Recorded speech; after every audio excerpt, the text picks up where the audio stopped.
From Sonning, past Henley and on to Windsor, the ever-widening Thames looks its finest.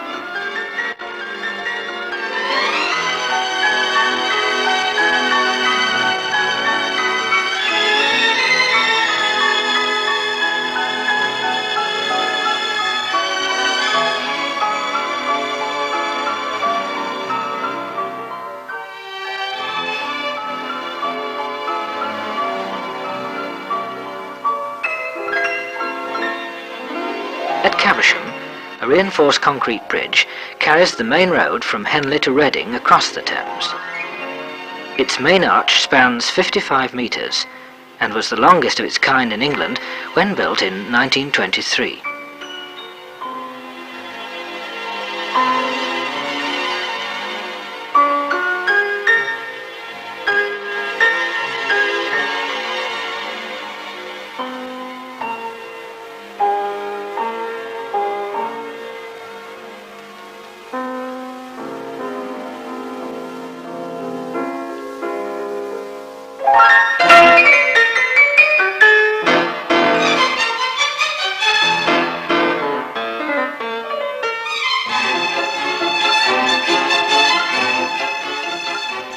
Beside the river is the garden of Old Caversham Court, public since demolition of the house.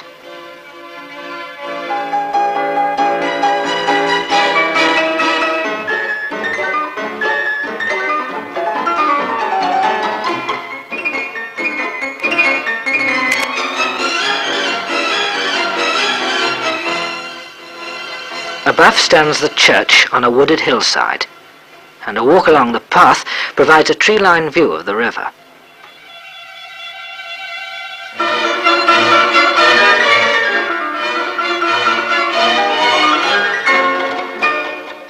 The bridge at Sonning has 11 arches spanning the Thames, and is only wide enough for single-file traffic.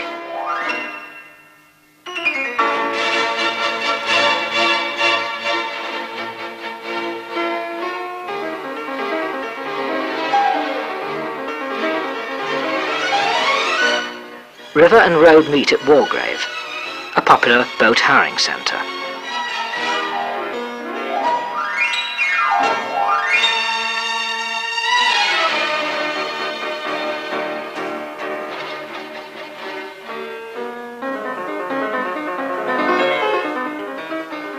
The narrow main street is nearly always congested.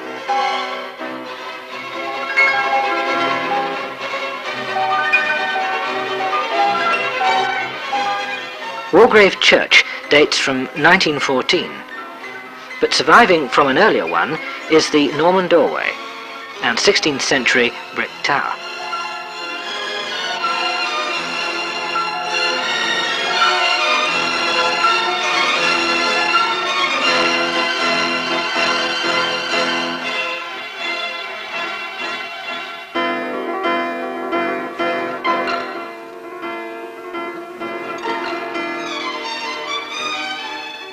This five-arch bridge at Henley was designed in 1786 by William Hayward of Shrewsbury.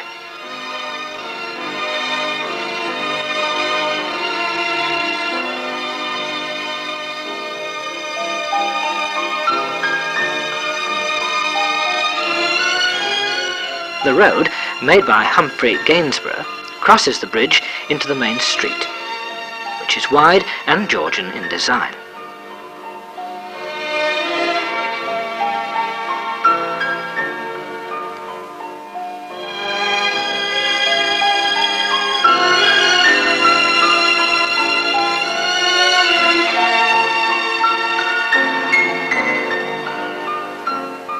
The 16th century square tower, built of flint and stone, can be seen from most parts of Henley.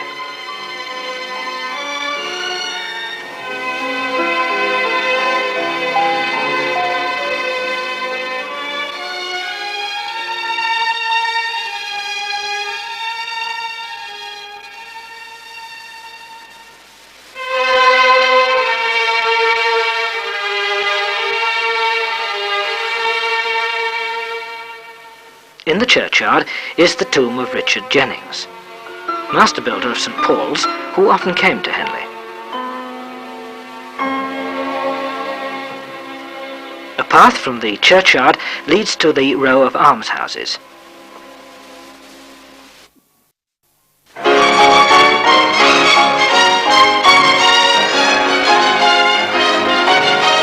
Linked onto the church is the chantry house, where in 1420 a priest started to keep school.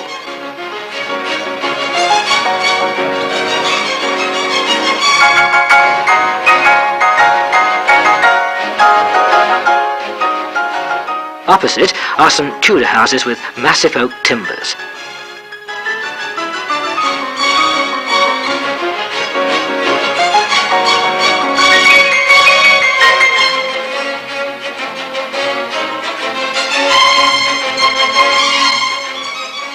At the old Red Lion Inn, about 1750, William Shenstone wrote his famous verse. Where has travelled life's dull round, where'er his stages may have been, may sigh to think he still has found the warmest welcome at an inn.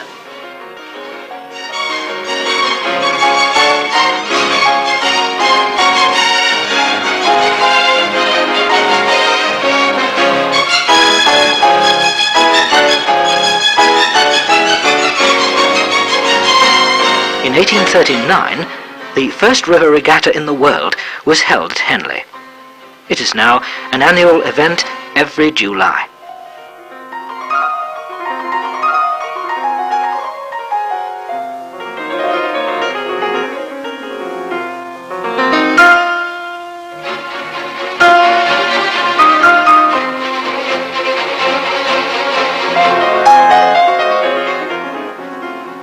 The outstanding feature of Marlow is its suspension bridge, completed in 1836 and renovated in 1966, after plans to replace it were defeated.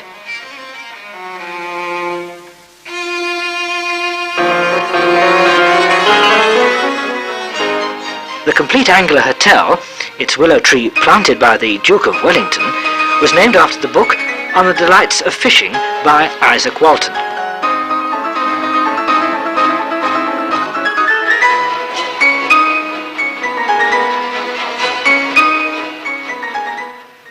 The riverside is dominated by the spire of All Saints' Church.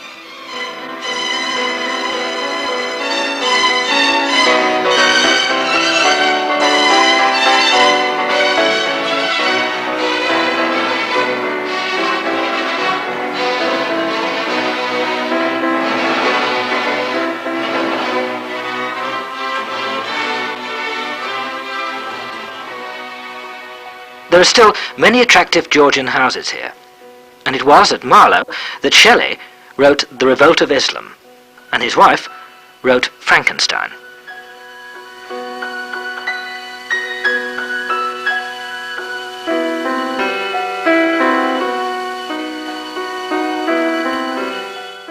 Cookham is a village of red brick cottages facing a green. The painter Stanley Spencer lived in this house.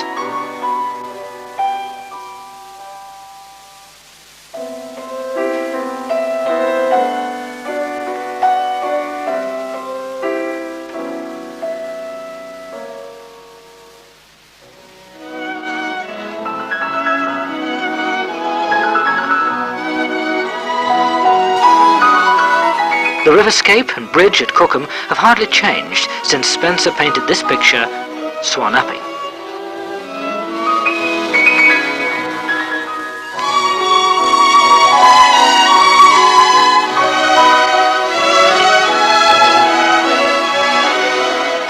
Roman weapons were left here in the river, and the Saxon Witnagimo met on these banks.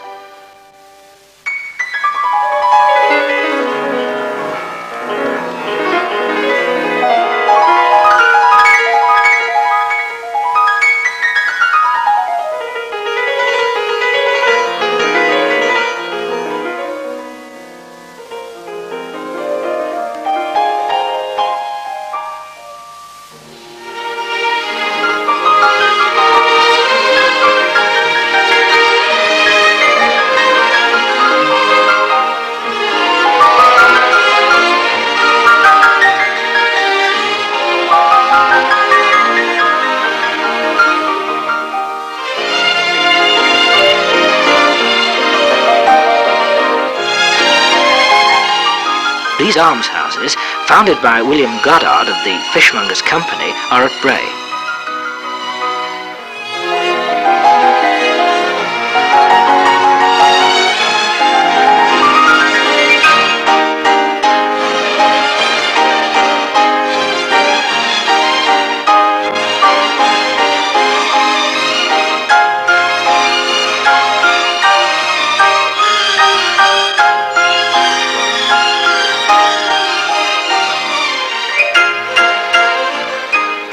Most people have heard of this village, celebrated by its 16th century vicar, who lived through 4 reigns and adjusted his religious attitude to suit each one. His doctrine was, "And this is law, that I'll maintain until my dying day, sir, that whatsoever king shall reign, I'll still be the vicar of Bray, sir."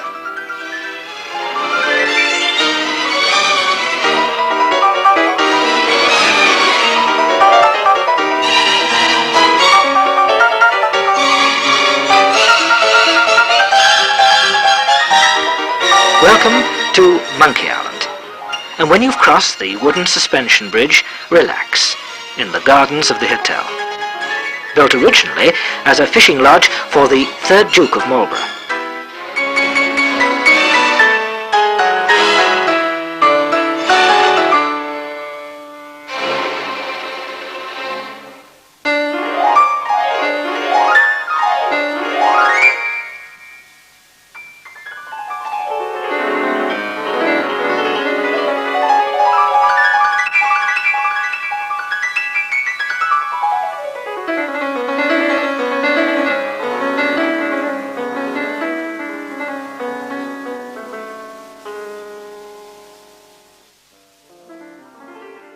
Eton, of course, is famous for its college, founded in 1440. And across the river is the famous royal skyline of Windsor Castle.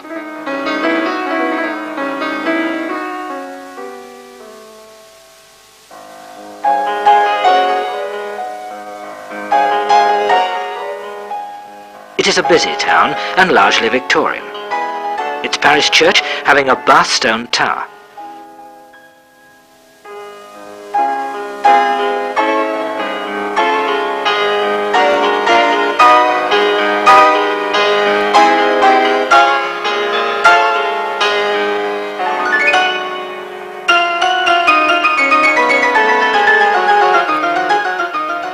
The castle, founded by William the Conqueror, ends our journey downstream to Windsor.